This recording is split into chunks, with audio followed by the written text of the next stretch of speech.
Hey, you want to be in a podcast?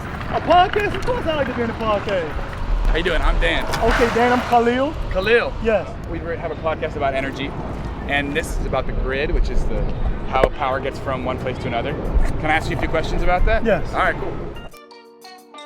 Hey everybody, this is Dan Wood, and I'm out here on the National Mall in Washington, D.C. We're here to talk to people about something that's all around them, but they don't think about it very much. We're talking about the electrical grid. Let's see how much people really know about where we get our electricity. Electricity that lights our homes, charges our phones, and brings us this podcast. My name's John. My name is Omar. Martha. Sander. My name's Shafna. My name is Laura. Where do you think the power starts? From a lot of things, right? Maybe, I don't know, one of them is friction. Have you ever heard of the term the power grid? I think I've heard of it, but I don't know what it is. If you had to imagine what a power grid would be, what would you? I imagine a bunch of, what is it called?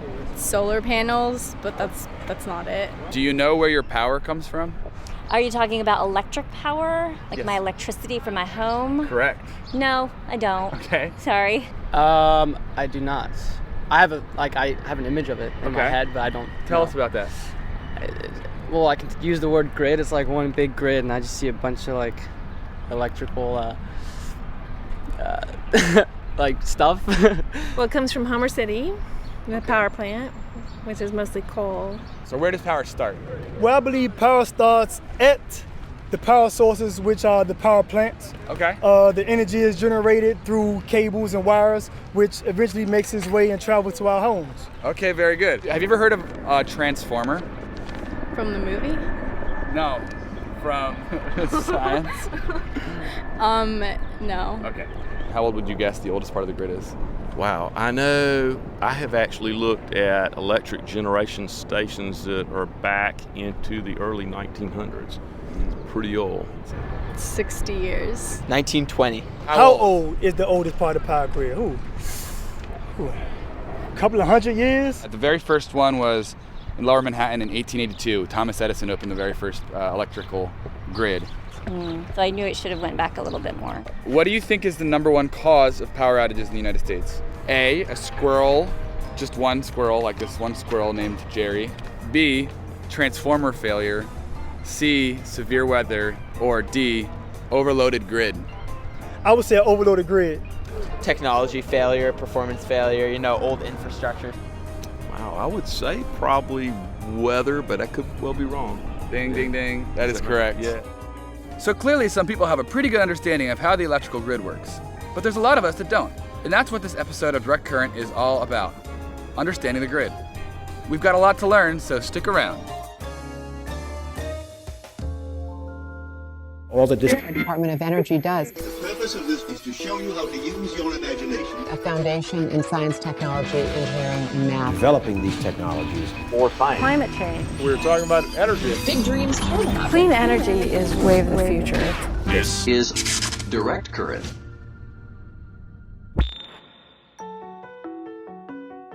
Hello and welcome to another episode of Direct Current. I'm Matt Dozier. And I'm Allison Lantero. Today we're talking about an invention that the National Academy of Engineering called one of the greatest engineering achievements of the 20th century, and yet we constantly take it for granted. The electric grid.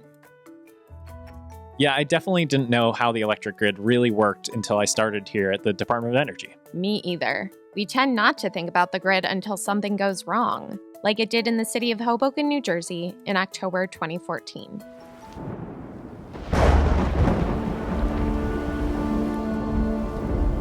Clear and present danger. Sandy swirls along the East Coast. 433,000 homes and businesses are still without power. The National Guard arrived late last night to help evacuate residents in Hoboken, New Jersey. Most of us only heard the news stories about SuperStorm Sandy, but Allison Outwater, a student at Stevens Institute of Technology, lived it. My house, we lost power. We lost part of our roof, but that was nothing. The city was a mess. Most of the city was underwater. Only a couple of blocks didn't lose power, but everyone else in the city didn't have power. Hoboken is home to over 50,000 people. The city sits across from New York City, right on the Hudson River. Right after Sandy hit, of course, we also got hit by a snowstorm, so it was extremely cold out. That snowstorm It was very difficult for the people who didn't have power because then it was also extremely cold. So all across the city, there was downed trees everywhere. Water was extremely dangerous. It was a couple feet high in many areas, and a lot of residents were trapped where they were. Allison, who comes from a family of first responders, decided to go to City Hall and volunteer to help those who'd been flooded out and lost power. In the pitch black, she went on a rescue mission to rescue an elderly woman without power. And her phone even became an emergency hotline for the city. Still get phone calls from people on my cell phone. The older people who don't realize that, I'm not Hoboken, they still call me. Within her first day of volunteering, Allison became the volunteer coordinator for the entire city of Hoboken. People even mistook her for the mayor. Meanwhile, the real mayor of Hoboken, Don Zimmer, was assessing the damage, distributing donations, and comforting the city's residents. I went around and tried to hand out food during Sandy, and there was a senior that literally cried on my shoulder and just said, I can't leave here. There's not even any lights on in the hallway. There's not an exit sign. I can't get out. It was difficult to even have the power for our police station. We couldn't get fuel into the city to power the generator. The water came in, the Hudson River came in on us and literally filled up the western side of the city like a bathtub. It flooded nearly 80% of the city, including Hoboken's electric substations, which distribute electricity throughout the city. Most residents were without power for 2 entire weeks. Think about that for a second. 2 weeks without microwaves and refrigerators, without the internet, without lights after the sun goes down. I was lucky, and at my dorm I had electricity, but I wasn't there. I was in City Hall, which did not have power. We had one generator to operate all of the systems that we needed, and it was really difficult. There was a lot of time. I never realized how much I appreciate my computer and a printer. I never realized how much being able to turn a light on is just great. The few people that did have power were running power strips out of their homes, so people who didn't have power or who couldn't get in their apartments could plug in their phones and contact their loved ones. And while citizens were sharing cell phone charges, Mayor Zimmer was thinking about how to improve the entire city's electric resiliency in the face of future storms. What we found is we need a grocery store to have power so that becomes the place where people can get food. We need for the pharmacy to have power because getting medication to our seniors was extremely important. Seniors were frantic about not having their medication. So there's certain things that we realized through the storm that are really, potentially important, and that all kind of coalesced around the idea of microgrid. That's right, a microgrid. Hold on a second. Can I interrupt here? Yeah, what's up? Well, before we talk about microgrids, I was thinking we should talk about how the grid works, like the big one. Good point. Where should we start? Let's talk to somebody who really knows this stuff. Can we start at the beginning here? Can you tell me where our electricity comes from? So for most people, it starts with power plants, which convert energy sources like coal and nuclear and renewable energy like solar and wind into electricity. Electricity, you can think about it, it's the means by which we move that energy from the supplier, for the power plants, to your homes and businesses. Tell us what your title is. I am Liz Dalton, and I am the Principal Deputy Assistant Secretary for the Department of Energy's Office of Electricity Delivery and Energy Reliability. Say that 10 times fast. It's a pretty long title. Ridiculously long title. So what you do here is you work with the grid, basically, right? Pretty much, yeah. So obviously there isn't a long extension cord running from the power plant to my house. Where does it go from there? Traditionally, it's easiest to think about electricity as a 3-step process: generation, transmission, and distribution. So after electricity is generated, as we just discussed, it travels to customers through the electric grid. The electric grid is an interconnected network of power lines and other equipment for delivering electricity from the power plants to the consumers. So if you're talking about transmission, it's how we move the electricity through power lines at high voltage across long distances. Then you have distribution, which is when electricity travels through different wires at lower voltages to places like your homes and businesses. So think of it this way. A highway, when you're cruising along in your car at 80 miles per hour, that's transmission. To get from that highway to your house, you need to take an off-ramp and slow down to 35 miles per hour. Then you're driving on surface streets until you reach your destination. That's distribution. So all these power plants and power lines and other stuff, they make up the electrical grid, right? Yeah, pretty much. It's one big system in North America. Of course, Hawaii and Alaska have islanded grids, but the North American grid is broken down into 3 big pieces. We call these interconnections. We have the Eastern Interconnect, the Western Interconnect, and then there's Texas. So Texas has its own power grid, basically? Pretty much. Has it always been that way, or has this changed over time? It's actually changed dramatically over time. So back in the late 1800s, when the first power plant opened in New York City, it only served 82 customers. Now we have a system in the United States with over 140 million customers. Let me just take a step back and talk about what an amazing invention the electric grid is. 130 years ago, this thing didn't exist. Now, almost everything we do relies on it. You charge your phone, you dry your hair, you watch TV. In some cases, you drive electric vehicles, your financial transactions. Literally, almost everything you do is possible because we figured out how to make this grid work. It's grown exponentially, it's gotten more complicated, and today we're seeing a massive change in the way that electricity is delivered and managed. You might drive through neighborhoods and see solar panels on roofs. Literally, customers are now able to produce their own electricity right at home, and the grid has to be updated to keep up with those changes.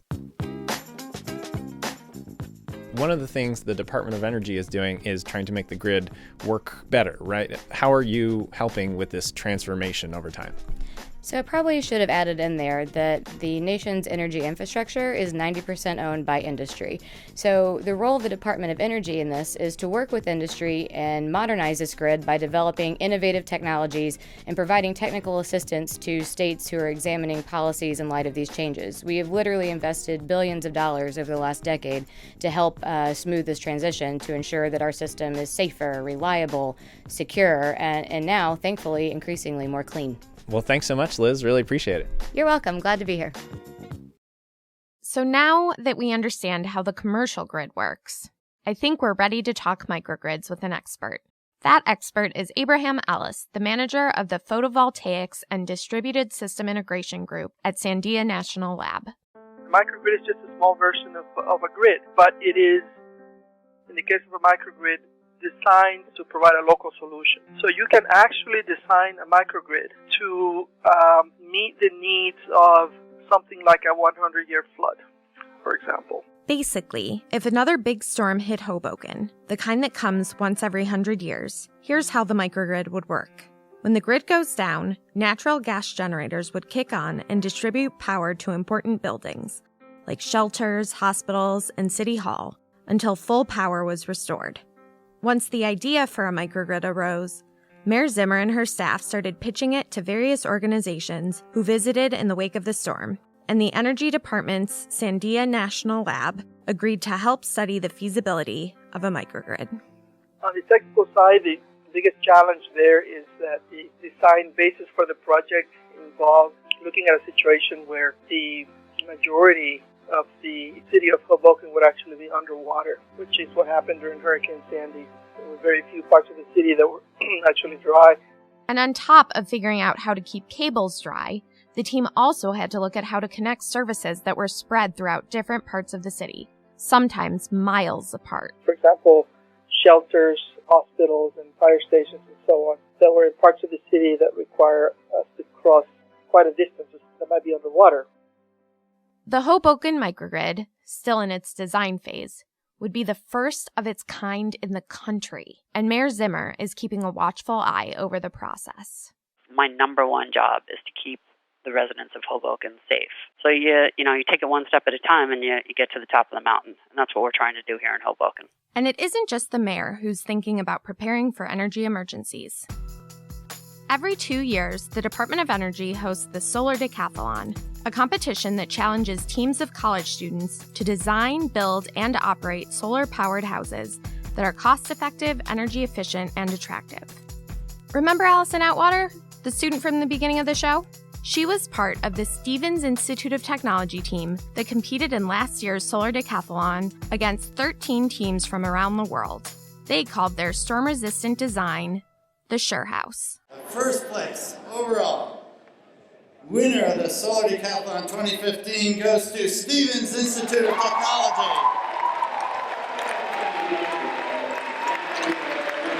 On behalf of the whole Sure House team, we come from a community that has a lot of frustrated people dealing with rebuilding, and we're really happy to be here with some forward-thinking ideas and really bring the energy back to our communities that we were grown up in. So thanks to my team, thanks to our great faculty and staff, and all the support we have back home.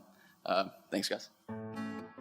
And as a member of the winning design team, Allison's experience during Sandy inspired parts of the storm-proofing on the house, from storm shutters to waterproof materials.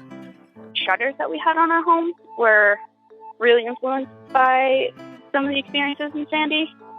We had so many people who stayed that shouldn't have stayed. They knew they should have evacuated, but they were afraid to.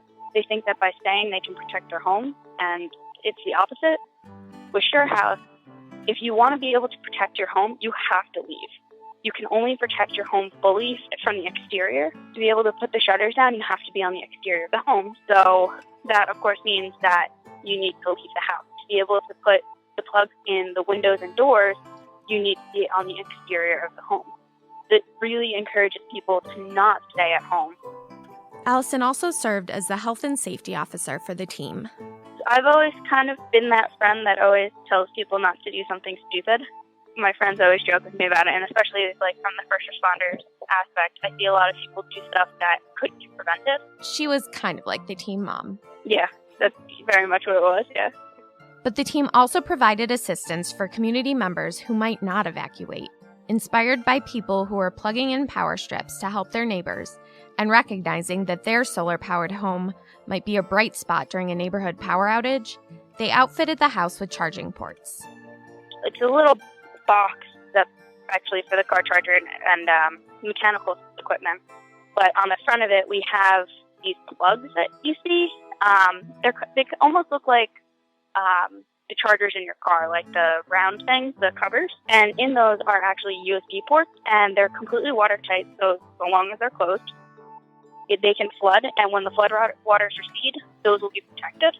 And anyone from the community can come and use those ports to be able to charge their phones or their devices that they need, even if no one's in the home.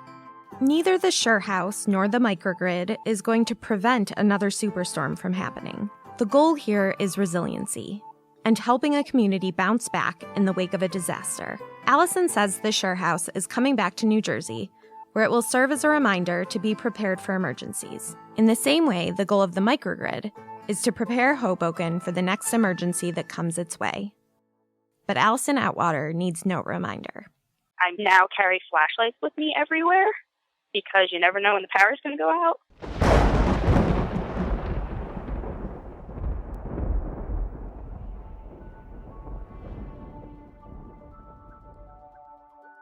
Okay, we know we threw a lot at you in this episode.